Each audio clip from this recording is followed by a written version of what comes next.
I'm Dale Smith for Loony Politics, and a lot of hay is being made over the decision to buy a new residence for the Consul General in New York.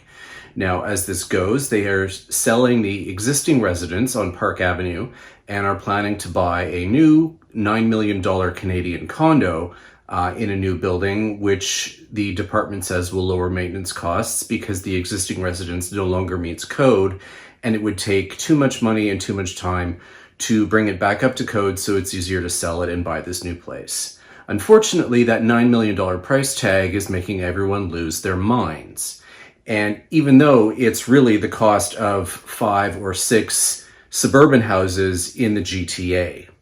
Regardless, we need to remember that these residences exist for a reason, and part of that is because the job of the Consul General is to do a lot of entertaining.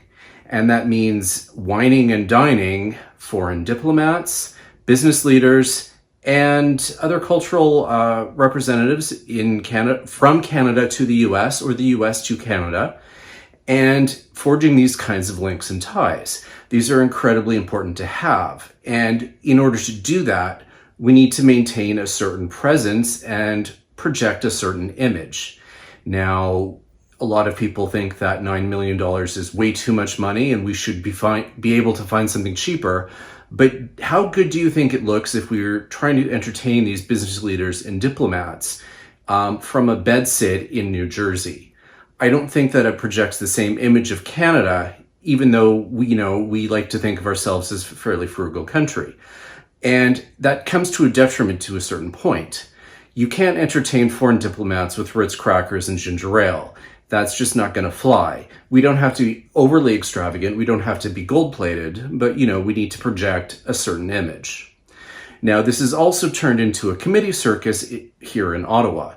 The Conservatives have decided to call an emergency committee meeting over the summer to discuss this, which is mostly going to involve calling the Consul General in order to put on a dog and pony show for the cameras to call him a liberal insider, or to say that Justin Trudeau is, trying to feather the nest of his media buddies, even though Tom Clark, as a journalist, actually moderated a debate for the Conservative leadership contest.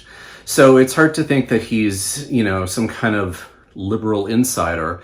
But that's the image that they want to portray. That's the narrative they want to create, on top of this usual bit of hair shirt parsimony that seems to fly in Canada, and is the reason why 24 Sussex has basically become a pile of rubble, and our Prime Minister was flying a junk plane for decades longer than he should have been. We need to remember that this urge to be cheap in Canada is largely performative, and it's costly in the long run. And trying to bring this matter to a committee meeting solely to put a show on for the cameras, and the Bloc and the NDP are just as guilty of this because they are doing this for absolutely populist reasons, shows the world that we are not a serious country. And that's a really big problem for Canada as a whole. For Loony Politics, I'm Dale Smith.